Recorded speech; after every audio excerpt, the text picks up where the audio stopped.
बनाया, महिला सुरक्षा का बड़ा मुद्दा बनाया। मैं वैसे आमतौर पे दर्शकों जानकारी बताऊं कि कलकत्ता खास करके और बंगाल में जितना मैं घूमा, महिलाओं के लिए बाकी किसी राज्य से ज्यादा सुरक्षित ये समझ में आता है। यहाँ पे कलकत्ता में वुमेन सेफ, आप सेफ फील करते हो या फिर जब दिल्ली या बाकी शहरों में जाते हो? सेफ फील नहीं करती हो। इसने पहले लल्लन टॉप में दलाली की, लल्लन टॉप में दलाली करने के बाद इसने अपना खुद का चैनल खोला। अब ये वहाँ पर दलाली करने पर लगा हुआ है। इसके लिए पश्चिम बंगाल में मेनली कोलकाता में महिलाएं सबसे ज़्यादा सेफ और सुरक्षित लग रही हैं देश के बाकी के अन्य राज्यों के अकॉर्डिंग। और फिर इसे खुद ही इसकी ही पत्रकारिता में इसे इसका रियलिटी चेक मिल जाता है। बाकी का मैं आप लोगों के लिए बता दूं कि ऐसे लोग ना ही राइट विंग के होते हैं ना ही लेफ्ट विंग के होते हैं। जिधर से इन्हें पैसा मिल जाता है ये उस विंग के होते हैं। इस विषय पर भी किस विषय पर? जी, अगर सच्ची बोले तो हिंदू मुस्लिम पर। हिंदू मुस्लिम नहीं होना चाहिए इस विषय पर। नहीं होना चाहिए, क्योंकि हाँ पार्टीशन क्यों हुआ फिर? पार्टीशन भी नहीं होना चाहिए था। ओके, तो जब वो हुआ है हाँ तो फिर नहीं होगा, इसका क्या गारंटी है? हाँ। आज पहली बार कोई हिंदू मिला जो कि इतना खुलकर बोल रहा है कि हाँ मैंने हिंदू मुस्लिम हो रहा है उसके लिए वोट दिया, क्योंकि पहले भी इस देश का बंटवारा हिंदू मुस्लिम के नाम पर हो चुका है। अब क्या गारंटी है कि ये देश फिर से मुस्लिमों के नाम पर नहीं बटेगा? सिर्फ सेना के वजह से हम लोग यहाँ पर खड़े सुरक्षित है। बंगाल पुलिस हम लोगों को लाठीचार्ज कर रहे हैं। सिर्फ सेना के मेन आदमी आकर हम लोगों को बचाया है। बंगाल पुलिस कुछ नहीं कर रहा है। दीदी ने पूरे सिस्टम पर कब्जा कर रखा है। जो पश्चिम बंगाल की पुलिस है वो टीएमसी के गुंडों के इशारों पर नाचती है। इन्हें लगता है कि जो व्यक्ति बीजेपी का सपोर्टर है, बीजेपी को वोट दे सकता है, ये लोग उसे घर से ही बाहर नहीं निकलने देते। ममता बनर्जी कह रही है हम जैसे भी है बीजेपी गवर्नमेंट से बहुत बेटर है, क्योंकि हम हिंदू मुस्लिम की पॉलिटिक्स नहीं करते हैं, ऐसा ममता बनर्जी कह रही है। अरे उसकी बातों में जब मुसलमान कभी सच बोलती है कभी नहीं बोलता। देखा घंटी बजा रहे, हम पूजा में घंटी ऐसी बजाती हूँ वो ऐसी बजा रहे।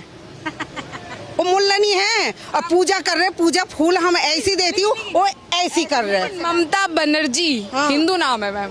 अरे वो बांग्लादेश की है, क्या बोल रहे हो? वो बांग्लादेश की है। इंडिया, हमारे इंडिया में आके बंगाली बांध के झुग्गी में रहते थे, वो इंडिया में आके दीदी बांध के अब ऐसी कर रहे हैं। दीदी हिंदू मुस्लिम नहीं करती हैं, वो सिर्फ मुस्लिम मुस्लिम ही करती हैं। मैं सिंगूर गया। सिंगूर एक बहुत बड़ा बेल्ट है आलू उत्पादन का। हुआ क्या कि एक किसान से मैं बात कर रहा था और बात करते हुए मैं उनकी समस्या समझ रहा था कि क्या हुआ, आप लोग क्या आलू उतने सड़ गए। दिख रहा था सामने, मैं जो गोदाम के अंदर ही था और चारों तरफ आलू बिखरे हुए थे। तो मैंने बात की जब उनसे, तो एक तरफ साफ आलू, एक तरफ सड़े आलू रख रखे थे और लोग जो वहाँ पे किसान है वो सड़े आलूओं को निकाल के कोने में रख रहे थे ताकि सारे आलू ना सड़ जाए। बात करते करते मैंने पूछा कि आप लोग इतने ज़्यादा बोल रहे हैं, मुखर हैं कि हमारे आलू खराब हो गए, दाम नहीं मिल रहा, पड़े पड़े सड़ जा रहे हैं, तो क्या इस बार बदलाव होगा? हाँ, क्या ये मुद्दा है, बदलाव होगा? तो जैसे ही मेरा माइक उनके चेहरे के पास था और ये प्रश्न मैंने जैसे ही पूछा कि क्या आप बदलाव करेंगे, तो जैसे आप माइक लगाइए, आप मुझे माइक ले, क्या बदलाव होगा, ऐसे बिना कुछ बोले। अच्छा, उस किसान ने मेरा हाथ पकड़ा और साइड कर दिया। और इसका क्या बिटवीन द लाइंस क्या पढ़ा तुमने? जब कैमरा बंद किया मैंने उनसे पूछा कि क्या हो गया था आपको। इसमें हंसने वाली कोई बात नहीं, मैं उससे बात कर रहा हूँ मैं। नहीं, तो उसने जब हाथ हटाया उसके बाद मैंने उनसे पूछा कि क्या हुआ, आप क्यों ऐसा क्यों बोला कि आप एकदम आपने मेरा हाथ क्यों हटा दिया? तो उन्होंने कहा कि अगर मैं ये बता दूँ ना आपको कि मैं बदलाव चाहता हूँ या मैं चाहता हूँ कि कोई दूसरी पार्टी यहाँ पर आए, तो मेरे इस आलू के गोदाम में आग लगा देंगे। और इतना वो बोलना था और उस आदमी आगे अपनी बात रखता, वो उसके आंख से आंसू आने लग गए थे।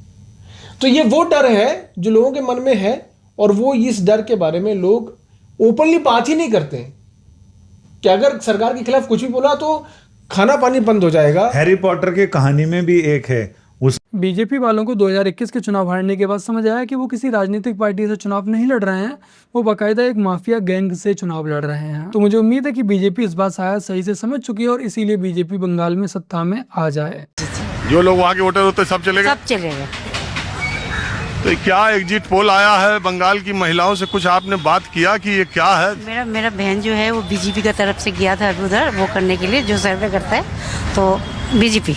वो क्या बता रही थी? बीजेपी जीतेंगे। तो जब बीजेपी की तरफ से गई थी तो बीजेपी ही कहेंगे। टीएमसी वाले को पूछेंगे तो वो टीएमसी कहेगा। नहीं, ऐसे नहीं बोलते वो, हम लोग ऐसे नहीं बोलेंगे। उन्होंने टीएमसी की वजह से ना, मेरा भाई का एक ही भाई था, उसका डेथ हो गई, उन्होंने मार दिया मेरे भाई को, तो इसलिए हम टीएमसी को बिल्कुल ये नहीं करते हैं। एक ही सिर्फ भाई था मेरा, आपका खुद का एक ही भाई था मेरा, उसको टीएमसी वाला ने मार दिया। किस वजह से? वो मतलब पहले सीपीएम पार्टी करता था, फिर नहीं पहले टीएमसी करके फिर सीपीएम पार्टी ऐसे कुछ था, तो उसको एकदम ये कर दिया उन लोगों ने, टीएमसी वाला ने। इसलिए हम बिल्कुल कलकत्ता के टीएमसी वालों को बिल्कुल ही बर्दाश्त नहीं कर सकते। एक ही भाई था मेरा, चला गया वो, इसलिए हम नहीं इसको टीएमसी वालों को बिल्कुल ही ये नहीं करेंगे। हमारा तो घर है, बहुत बड़ा घर है, लेकिन हम नहीं जाए। मैं था बिहार भी गया था, लेकिन हम नहीं जाते। उसके मेरे भाई के चक्कर में मेरे माँ का भी अभी डेथ हो गई है, तो इसलिए हम टीएमसी वालों को बिल्कुल ही एक्सेप्ट नहीं कर सकते।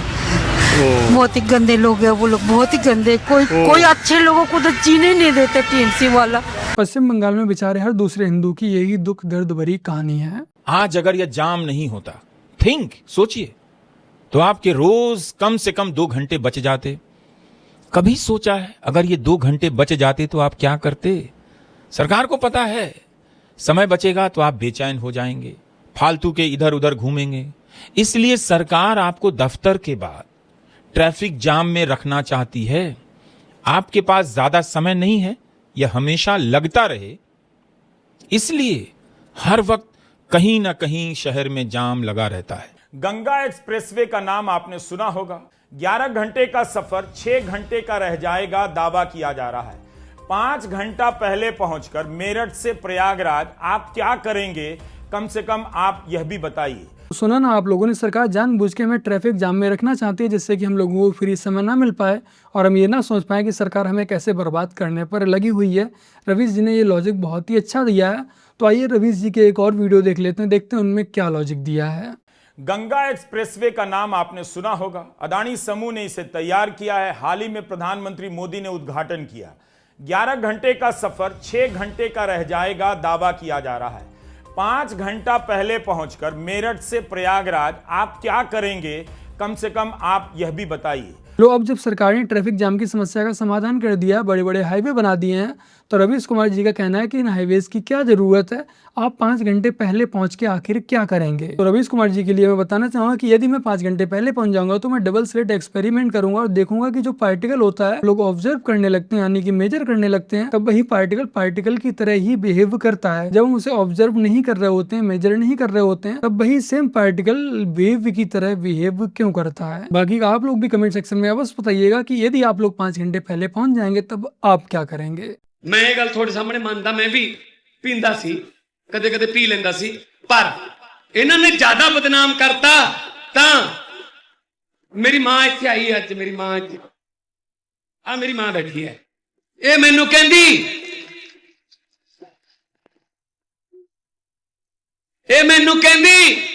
मैं पुत मैं भी टेलीविजन देखदी है, पिंड रहिंदी है, कहंदी मैं भी टेलीविजन देखदी है, पुत तेनू बाला बदनाम करदे ने, जिथे इन्ना कुछ छड़ता पर ਇਹਦਾ भी फाहा ਵੱਢ।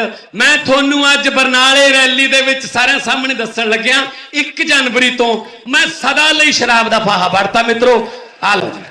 देखो भाई, 1 जनवरी से छोड़ने की बात हुई थी, लेकिन ये बात नहीं हुई थी कि 2024 की जनवरी से छोड़ेंगे, 2025, 26, 27 या फिर 2028 की जनवरी से छोड़ेंगे। और फिर इसीलिए पंजाब के मुख्यमंत्री भगवंत मान जी संविधान के मंदिर में पौआ चढ़ाकर पहुंच जाते हैं।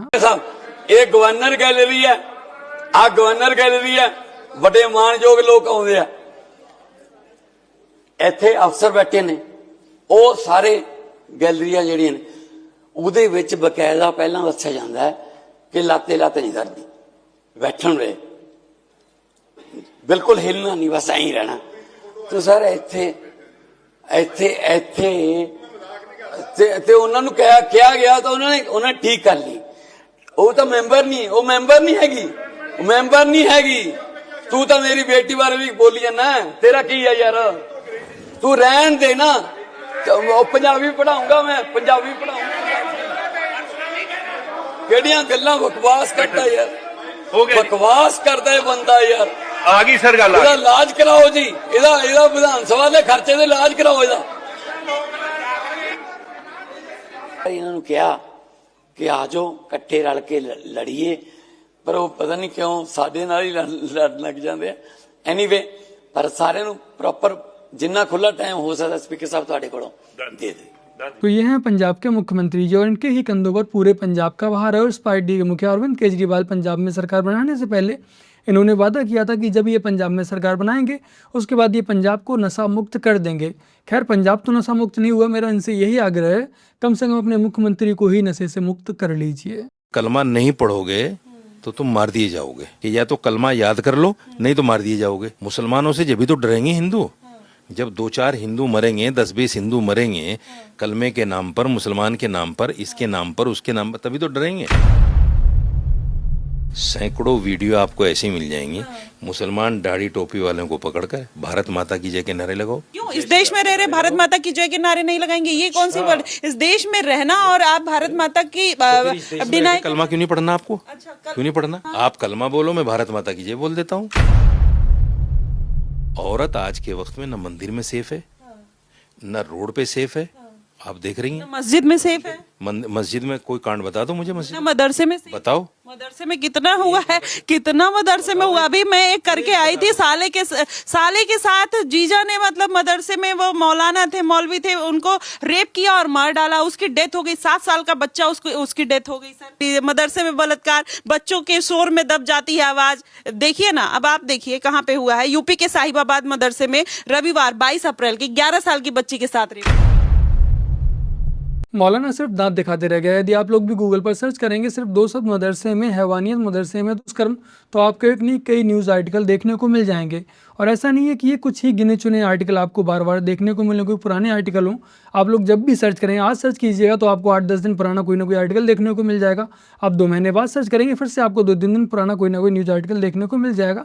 क्योंकि आए दिन मस्जिद में, मदरसों में ऐसी घटनाएं निरंतर होती रहती हैं। बाकी का आप लोग इस स्क्रीनशॉट में भी देख सकते हैं। मैंने सिंपल सा गूगल पे सर्च किया मदरसे में हैवानियत, उसके बाद न्यूज़ वाला जो ऑप्शन था उसे सिलेक्ट कर लिया। फिर आप लोग देख सकते हैं एक न्यूज़ तो अभी कुछ ही दिन पुरानी है, बाकी है जितनी भी न्यूज़ आपको आर्टिकल दिख रहे हैं सारे के सारे इसी महीने के हैं। तो बस मेरे प्यारे भाई बहनों, आज की अपनी इस वीडियो में इतना ही। वीडियो को लाइक शेयर कमेंट और अपने चैनल को सब्सक्राइब आज से कर लीजिएगा।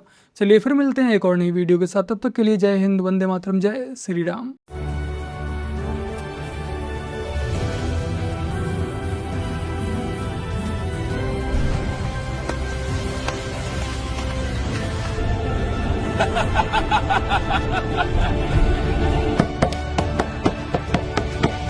क्या हुआ भाई?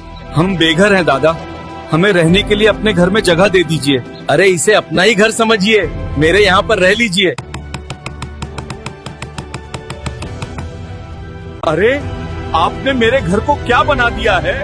चुप, ज्यादा चिल्लाने की जरूरत नहीं है, इसे बाहर भगाओ। आज से ये हमारा घर है। देखा आपने, सालों से बंगाल में ऐसा ही चलता आ रहा है। अभी भी समय है, सुधर जाइए।